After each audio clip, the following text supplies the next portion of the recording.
authors. I'm Joanne Morrell, children's and young adult fiction writer and author of short non-fiction for authors. Thanks for joining me for the Hybrid Author podcast, sharing interviews from industry professionals to help you forge a career as a hybrid author, both independently and traditionally publishing your books. You can get the show notes for each episode and sign up for your free author pass over at the Hybrid Author website to discover your writing process, get tips on how to publish productively, and get comfortable promoting your books at www.hybridauthor.com.au. Let's crack on with the episode.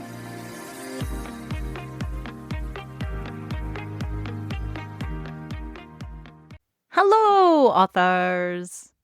I hope you're all keeping well in whatever part of the world you reside and listen to the podcast in.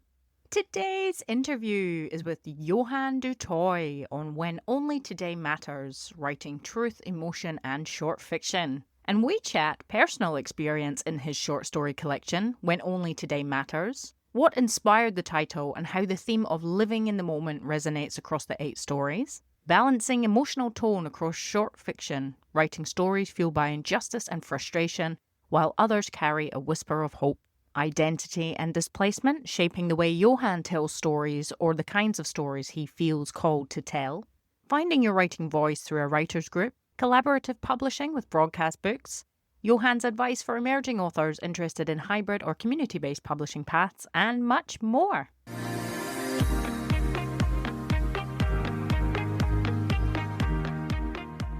So in my author adventure this week, I feel rather heavy today as it is, and I thought I would just touch upon that because it's not you don't always bounce out of bed in this business or just in general and be ready for the day.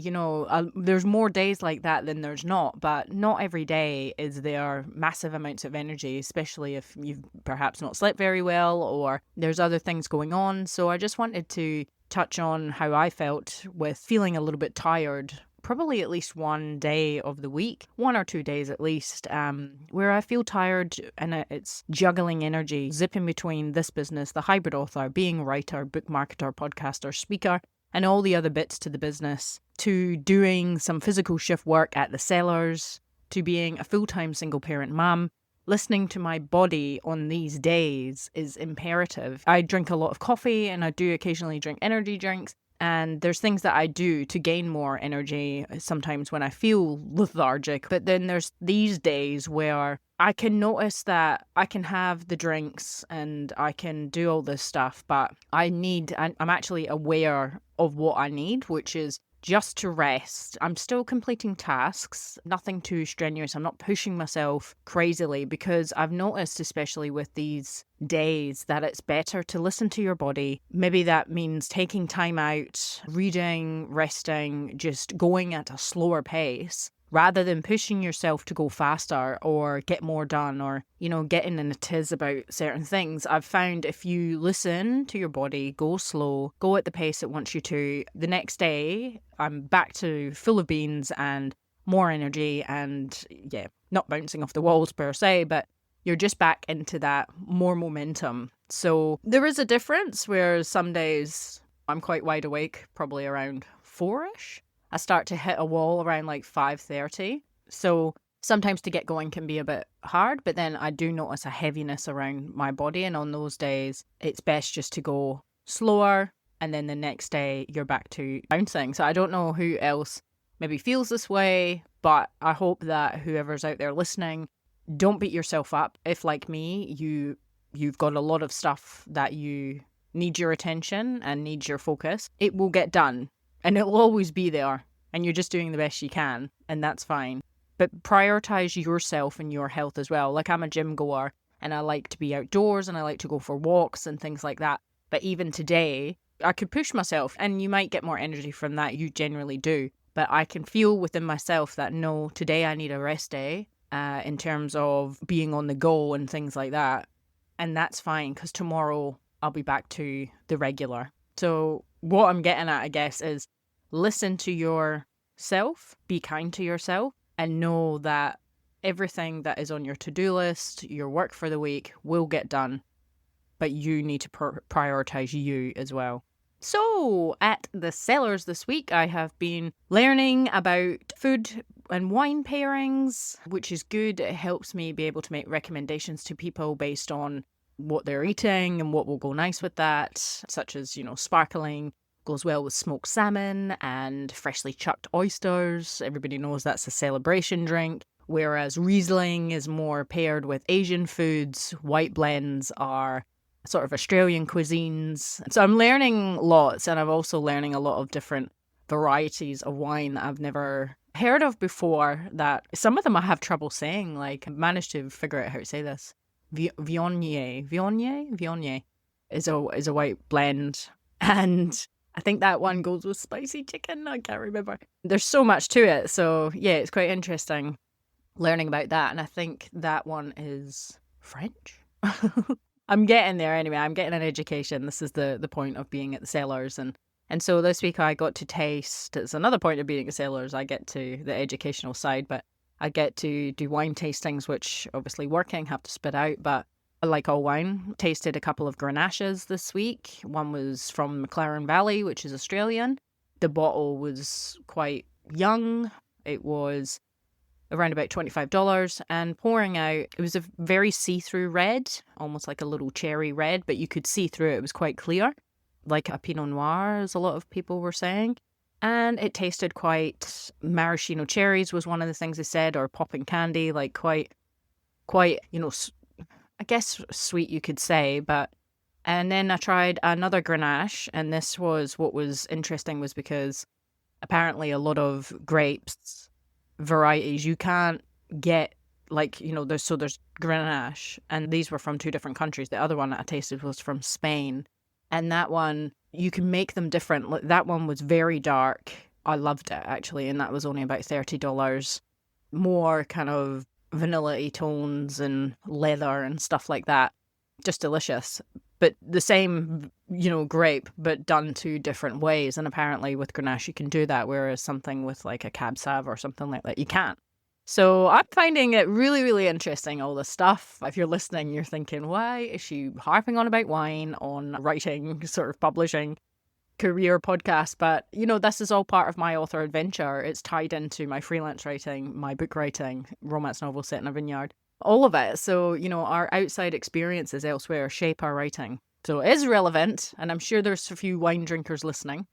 Reach out if you are, and, maybe I can make some recommendations. Other than that, I have signed up for a big book event, which is an in-person event. Shout out to Karen Cunningham for sending that my way. The pair of us are hopefully going to team up to get a stall together. It's a big event, I think, in Fremantle, in Perth. I did a couple of market stalls. Anybody who's a long-time listener of the podcast knows from last year, I did a big one at the end of last year, which was an artisan one.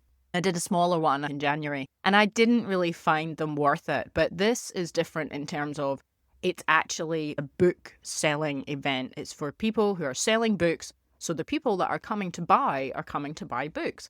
So it's completely different for a marketplace. Yeah, I'm interested to see how this fares and how it goes. I'm hoping to have a finished work by then, but it's not going to be published. I'll have one women's fiction book and two non-fiction ones. So again, we'll see how this goes. But yeah, it's exciting. Another thing, what's nice about having a writing community is that people flag different events that are happening, and everybody supports each other, especially in the indie space, which is lovely.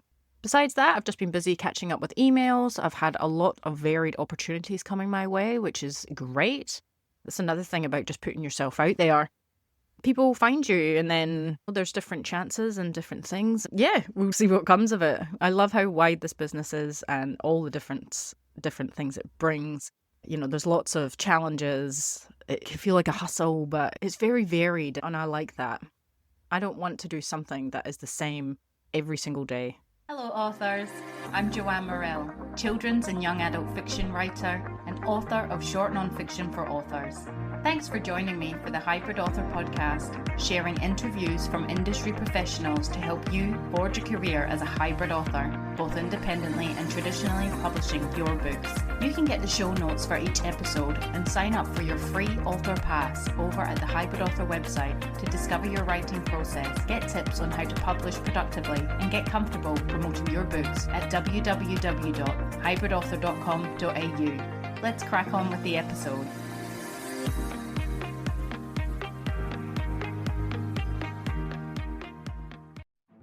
Thorn Creative, where beautiful websites for authors are brought to life. No matter what stage you're at with your writing, your stories deserve a dedicated space to shine. Whether you're just starting out or have a bookshelf full of bestsellers, your website is the hub of your author business, binding everything you and your books offer together. Thorn Creative can nurture all aspects of redesigning your old site or start afresh from the initial design.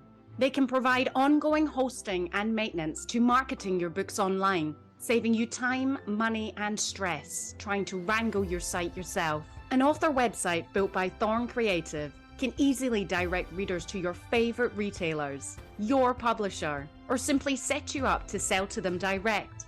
The options are endless. Thorn Creative have worked with many authors across all genres and know what goes into good, functional working author websites to sell books. Head on over to thorncreative.com.au/websites for authors to read author and publisher testimonials and to see what they offer and some of the sites they've created.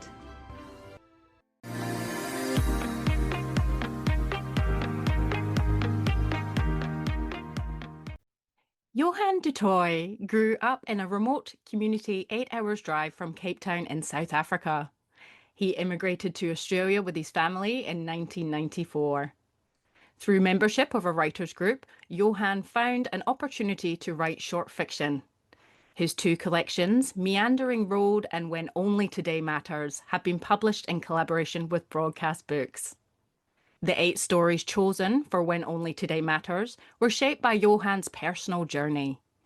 The human truth element came from a place of gratitude or a sense that tomorrow may be a better day. There are stories fueled by injustice and frustration, others with a whisper of hope. Welcome to the Hybrid Author Podcast, Johan. Thank you, Jo. It's good to connect with you. We're absolutely thrilled and honoured to have you. You've obviously written some beautiful works and we're going to talk about those today. But can you bring us back to the beginning? And you started with a writers group, but what led you into writing in the first place? Yeah, probably going back about 20, 25 years, I was very committed to a career in management. And interestingly enough, I started off my working career as a journalist Oh, wow. for two and a half short years. But I had a bachelor's degree in commerce, so I thought I needed to repay my parents with a career that was relevant to the degree. But anyway, about 25 years ago, I remember going for a walk one morning and I was thinking, life is good, but there's still something missing. And I think some creative inspiration was probably what I realized I may have been missing in my life at the time. I joined the writers' studio in Bondi, it was at the time, under the direction of Roland Fishman. And the first course I committed to was Unlocking Creativity. And that led to a first draft novel and script course. And I completed that. But inevitably, as the career gets in the way, I did complete the first draft of the novel. And then in 2008, I was invited into a writers group. They were all amateur writers like me, and it started with a picture and we wrote a story which was either about the picture or inspired by the picture. In an anonymous vote, the winner gets to choose the next picture. Oh, cool. And we, believe it or not, that was in 2008. 17 years later, we're still going. So Wow, that was, that's amazing. yeah. Every single member? The hardcore of the team is still there, and there've been new members, new writers, some published authors, few script writers. People come and go, and I think it depends on their work circumstances or where they are in their careers. And so by 2020, I had probably amassed about 60, 70 short stories. And it was Roland Fishman at the Writers Studio who introduced me to Bernadette Foley at Broadcast Books. Bernadette has a career in publishing, but she now runs a small independent consultancy. I shared some of the stories. I was delighted that I received a positive response from her. She introduced an editor, and that led to the publishing of, or the publication of Meandering Road, which was the first collection of short fiction in 2022. And I was a little anxious, but I received positive feedback and encouragement from far and wide, not least Bernadette, to keep going. Um, and I think it also triggered a new enthusiasm for reading. I've always been an avid reader, but I started not just reading more, but pursuing different authors. I discovered authors like Colson Whitehead, the American author, closer to home, Charlotte Wood. So suddenly I'm exposed to new voices. And I also became a student. I found the time and the passion to embrace the George Sanders book, A Swim in the Pond in the Rain. And also it was suggested that I study Mastering Process, which is a book by an English author, Elizabeth George. All of that was extremely helpful. And that's probably in a nutshell how I became an author. Amazing. Wow, that's fantastic. I can't believe your writers group's still going as well. I think that's amazing. I too started out my writing career going to the local writers' centre as well. I'm not still going though. That was only Yeah. for a short while. And yeah, shout out Bernadette Foley. She has been on the podcast actually. I think it was maybe a year or so ago, and I couldn't tell you what Okay. episode. It was a while, but she's a lovely lady and she's very experienced in what she does. So I can imagine your experience with her has been second to none. But we are talking today about your specific collection, your new one, When Only Today Yeah. Matters, which I just love the title. And you draw deeply from personal experience here. And what inspired that title, and how does the theme of living in the moment resonate across the 8 stories that you've got in the collection? When Only Today Matters is also the name of the title story in the book. And it's essentially based on the life of David Anderson as a homeless man. I won't give much more away than that, other than David Anderson ended up living on the street and he sacrificed a career and his family in the process.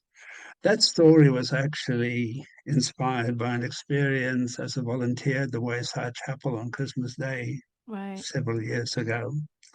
And if you look at the 8 stories, the characters are all on their individual journeys, uh, but they're all encountering life's challenges along the way, sometimes brutal, but never without a whisper of hope. Right. And I think when once we decided on When Only Today Matters as the feature story, it's a novella length story in the book, or one of two novella length stories in the book. Once we decided on that, it became more obvious which other short stories were appropriate to include with that as the lead story, if you wish. Mm. So, yeah, that's how it came about, and that's the essence of When Only Today Matters. Yeah, that's amazing. Um, when um, when I started seriously committing to When Only Today Matters, I at the time joined the Sydney Writers' Room, and they were in an office just directly across the road from St Mary's Cathedral. And so what I did on a Monday morning, I checked in there, left my laptop, and started walking. So every Monday morning or every Monday, I would spend a half a day, if you wish, on the road. And I walked through Surrey Hills, Redfern, Darlinghurst. And in my imagination, I assumed I was following a sort of a daily routine of David Anderson. Took lots of photographs along the way, and all of that was really useful homework and preparation for the story. So yeah, I think that explains When Only Today Mm. Matters. The inspiration from the story, as you said, came from your volunteer work. The other pieces in the story that were chosen in concurrent with that, was there much inspiration behind those ones, or were they more creative? They were all came from those pictures in the Yeah, writers group. yeah. Yeah, and yeah, there's one story in the book from the writers group, which was the first time in the 17 years that somebody suggested a moving image. Right. So it wasn't a typical photograph or picture. Unfortunately, these pictures cannot really be published with the stories because they were sort of randomly selected, and it would be a nightmare to get approval for that. Yeah. But yeah, I think just once I felt that there was an opportunity to be true to the voice of David Anderson in When Only Today Matters, it was it became easier to choose the other stories Mm. that we felt would be appropriate for the book. Yeah. Uh, you end up without, for good reason, you end up with a wide sort of genre or variety of genres um, across 60 odd short stories against different pictures. But I like to believe that if you read the eight and even the poem, which is motivated or inspired by my childhood, even the poem I think makes sense Mm. if you read them together with When Only Today Matters. Yeah, no, that's absolutely gorgeous. And, you've mentioned some of the stories are fueled by injustice and frustration, but they Yeah. carry a whisper of hope, which I really love that. How do you balance emotional tones like that when you're writing short fiction? Yeah, I think it's a good, interesting question. Mm. Feel is like a dance, you know. uh, and as always, if you focus on the character and the voice as a starting point, then anything is possible after that. But there's something interesting that somebody mentioned to me the other day. She is a woman who I've known for a long time, a friend of the family, said when she read the stories, she could hear my voice, Yeah, yeah. which is interesting. Yeah. I'd never thought about it like that. Having Yeah. immigrated from South Africa and now calling Australia home, how has your sense of identity and displacement shaped the way you tell stories, or the kinds of stories you feel compelled to tell? At the beginning, as I said, my focus has always been on character, Mm. voice, place, antagonist. And after 30 years, I think of my readers as Australian, 30 plus years, and with an Australian voice.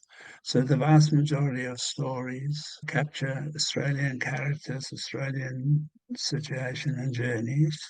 Um, but that doesn't mean that they haven't gone walkabout elsewhere. In Meandering Road, there are several stories that probably reflect the time I spent traveling in the United States in particular. And I have been able to explore other voices in that way. It's a funny little episode which has not made its way into any of my stories, but I think I was at an airport in Milwaukee, Wisconsin, and it was shortly after 9/11, and there was the security at the airport domestically, which is unbelievable. Can imagine. Yeah. And so I went into the men's bathroom, and at the wash basin next to me, a guy came up, and he had like a 1960s hairstyle. And I just watched him while he wet his hair. And then he took out a brown comb and very carefully combed his hair. And right at the end, he flicked it so that it formed like a wave. And Yeah, I can he picture looked that. at himself in the mirror, and he was clearly very happy with what he'd seen. And he left the bathroom. And I'll never forget that moment. It must have been at least 25 years ago. So, yeah, so I hear Australian voices, and most often that's where I start, Mm. in terms of character and place in particular. Although in When Only Today Matters, the second novella length story is a South African story, Mm. and from 1976, and during pretty much the darkest days of apartheid, I think. And it was very much inspired by real life experiences. by what was happening around me. And I was old enough to be very aware.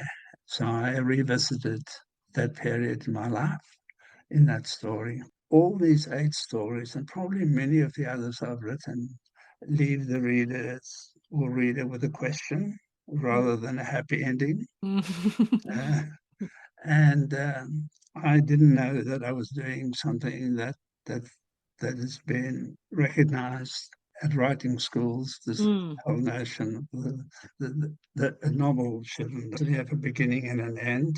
Like Richard Flanagan, the Australian author, book question 7. And I remember when the book was launched, I sat in town hall and he rationalized why the book leaves you with a question rather than a happy ending or an answer. And yeah, I thought, oh my goodness, yeah, that's right. And I reflecting on what several of the stories that I've written, I realized that without me being aware of it, it does leave you with a question rather than an answer or a happy ending. Yeah, yeah. It's quite a powerful way to end it though. I can imagine some people might be a bit infuriated, but at least the story probably percolates and lives on with the reader and their own thoughts to answer the question, I guess, or, conversation. Yeah, I respect the frustration sometimes because I've had some of the feedback I've had has been, They want to we'd love to know. know more. What happened to him? What happened Mm, to her next? So I'll read 2 pieces yeah, we would love that. from When Only Today Matters, and other stories. So the first one is from When Only Today Matters. Um, I've mentioned earlier that the homeless man's name is David Anderson. So I'll read the last bit. On the path leading to the Opera House, we stopped to buy ice creams from a young man with a cart under a blue and white striped umbrella.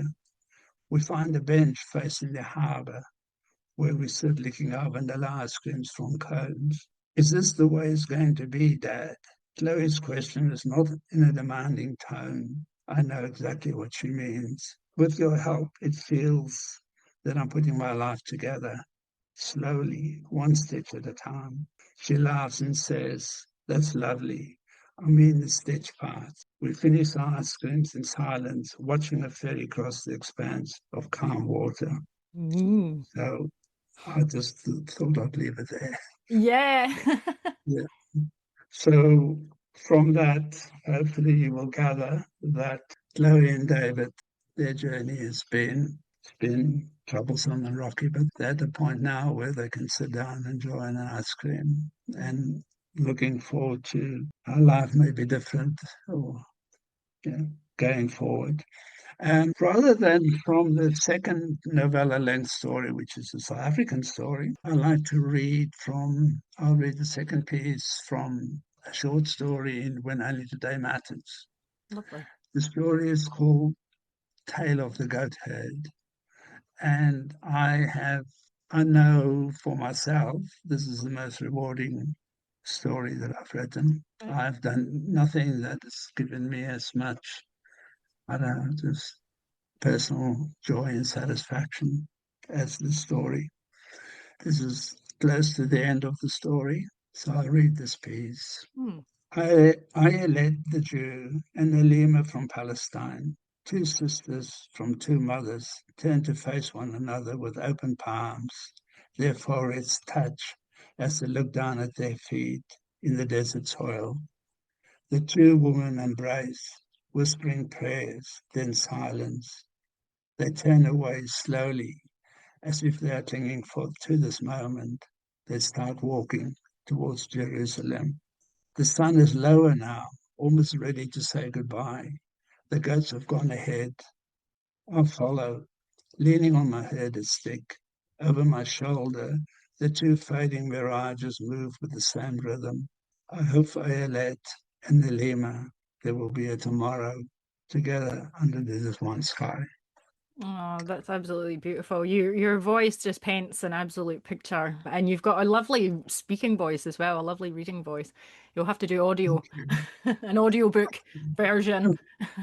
Yeah, so those were two very different voices. Yeah. Yet I think to one of your earlier questions. Once you have the character and the voice, Mm. I think emotionally they travel in parallel universes and they make sense in relation to, yeah, fueled by injustice and frustration, but Mm. there's always a whisper of hope. Thank you for reading that. One last piece about this notion of voice. I'll take you back way before, probably before you were born, Joe. Hmm. But we spent some time in New York, and there's a story in Meandering Road called Taking You Home, which was triggered or inspired by that visit Mm. and what was happening in New York City at the time. And it's probably, again, on a very short list of the 70 odd stories that I've written, one of those closest to my heart. So that's in Meandering Road. Beautiful. Short stories is obviously, you mentioned you've written a novel, but you seem to do the short stories. Is this because of the writers group? Well, that was that's a discipline. There's Mm. a word cap in the writers' group, 1,500 words. So when the stories were rewritten, when I had the opportunity to rewrite the stories in collaboration with Bernadette Yep. Foley, obviously it went beyond the word cap. And Mm. these two novella length stories in particular have been around for quite some time. Yeah. And yeah, they're not recent stories. In Mm. fact, both the last story of David Anderson and the story during apartheid era South Africa, I would have written probably originally the first drafts would have been like 15 years ago. Mm. Mm. They've always been there, and I just selected those two on direction, under direction from Yep. Bernadette Yeah. to develop them further. Yeah. So no novella length, is it about like 7,000 words or more? 15? Yeah, first drafts were probably around 15,000 words. Yep. So, Yep. yeah, yeah. Yeah, fantastic. So there's two novella lengths in the book, the collection, and then the rest Yes. are what? How long are the other stories roughly? The others are probably on average about 1,500 words. Yeah, Yeah. yeah, yeah, fantastic. No, well, so it sounds like it's been a positive experience publishing with Bernadette in a collaborative process. How have you found your hybrid author journey? When I went to the writer's studio the first night in Bondi, I walked up the stairs, and at the top of the stairs, there was a handwritten poster that said, "Writing is what writers do." And I'll never ever forget that. Other than also that downstairs was an organic food store and it was a bitterly cold night.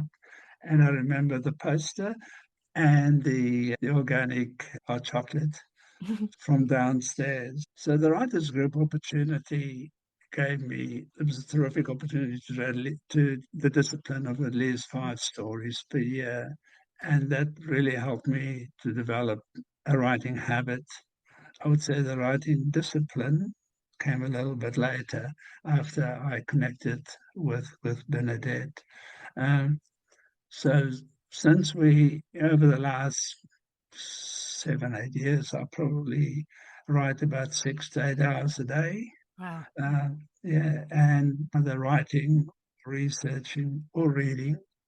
And yeah, I know it doesn't happen unless you sit down and commit. Mm. The introduction to Bernadette was really, what turned me into, I say it cautiously, an author, because I still feel these are modest efforts, but that would not have been possible without her support. She introduced an editor, and she developed and managed the process through to the delivery of the books, including facilitating their design, the cover design, and first with Meandering Road, and now also When Only Today Matters. Again, I think encouraged by Bernadette, I became a member of the Australian Society of Authors, ASA, and that's been really helpful. I participate in a number of online events, and I think they have a really interesting program to support and educate writers. So Mm. that's been extremely helpful. The distribution of the first book, Meandering Road, was also facilitated through the ASA. They introduced me to a distributor. Right. Yeah. Yeah. And that allowed me to worry about whether if I presented at a local bookstore or any bookstore there was a distributor connection that I could Mm, that could form part of that introduction. Local area and community marketing has been really rewarding. And again, I was sort of directed by people who've done it before, mm, particularly if you're working without the benefit of a national or international publisher. The libraries in the area, local and other sort of close by. The city of Sydney, for instance, they're terrific because mm. they have so many libraries. So if they accept the book, they will distribute it into, for instance, Green Square or Marigold, all the libraries they control. Yeah. So there has been, I made libraries pretty much my focus. And above all, as I said, if you commit the time, you just dig deep and keep going, as would be my recommendation. Yeah, that's it. Yeah, It's not going to get done unless you sort of get it done, isn't it? yeah, indeed. Do you write like pen and paper or computer, or how do you get your words down? Just computer, yeah. Yeah. Yeah, I just do I've quiet space in the house, which my wife finds sometimes frustrating and annoying. But if the door's closed, it means don't interrupt. But yes, I'm fortunate that I have space available. And then, yeah, I was a member of the Sydney Writers' Room for about the year leading into the publication of When Only Today Matters. And Mm, that was very useful. It was useful in that you meet other writers mm, who come into the room for exactly the same yeah. reason, same purpose. And, beyond that, I would, and I mentioned that earlier, the my appetite and for reading Mm, has been stimulated by since Meandering Road, yeah.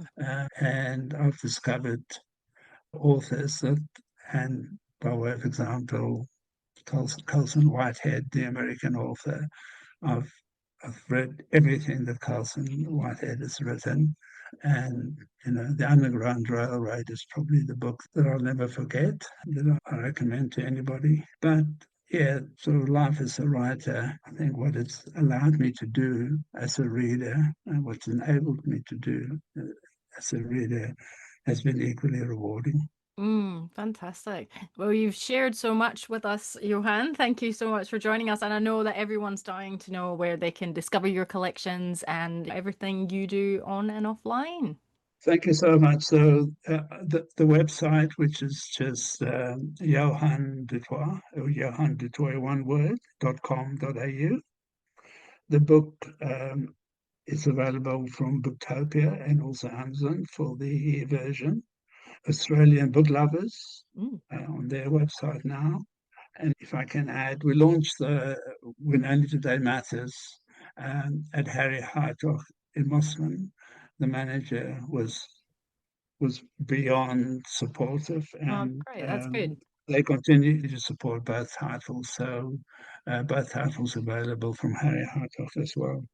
That's amazing. Yeah. So it sounds like, the book's been well received and yeah, it's doing really well. Yeah, and once again, I'll just go back to Benedict Foley's Mm. influence and support. Yeah. Uh, I've been in good hands, and I've been very well advised along the way. And that's probably my story. Thank you so much for coming on. It's been an absolute joy to talk to you and hear about how your collection was inspired. And you really do have that storytelling voice going on, even just describing your experiences and moments. There's things, the organic hot chocolate, and there's things you drop in just in conversation. So, yeah, I highly advise an audiobook narrated by yourself. I think that would be really good. Yeah, I think that I would require a woman's voice for Hey, several of the stories. In no. fact, in the first book, in Meandering Road, it was one of the other comments that I received was how many of the characters were women's voices. Mm, mm. Uh, and I didn't necessarily think about it at the time. It was just that's what the picture inspired me to do. Yeah, yeah. And I like that. Like, did you stop at any point when you were writing that to think, how would a woman think, feel, or anything. I suppose with having Bernadette and your wife, you probably ran the stories past people, you know? Why, why, in our own home, wife and two daughters. Yeah. So Oh, there you go. there are a lot of women's voices around, and Mm. maybe strongly influenced by my mother. Yeah, No, that's great. That's fantastic. Well, again, thank you so much for coming on and sharing what you have. And the collections are just fantastic. So, congratulations. thank you. Just because of your potential audience, I cannot recommend enough this book by George Sanders, Okay, yep. Mm-hmm. which is the title is "A Swim in a Pond in the Rain." Mm, And as you know, he's the author of Lincoln in the Bardo, and he teaches at Syracuse University, he teaches creative writing. right. And this Yep. entire book is essentially, I think it's probably close to a year's curriculum Right. Wow. based on based on short stories by Russian authors, Oh, including yep. Tolstoy and Chekhov, Tolstoy, Gogol. Mm. It is a beautifully written book, and you don't feel like you're studying, but you are. Yeah, okay. No, that's great. That's a really good resource. So I can link to that as well for anybody who's keen for that. No, that's great. Thank you so much for sharing that. Yeah, thank you very much, and I appreciate your time. Yeah, no, thanks again.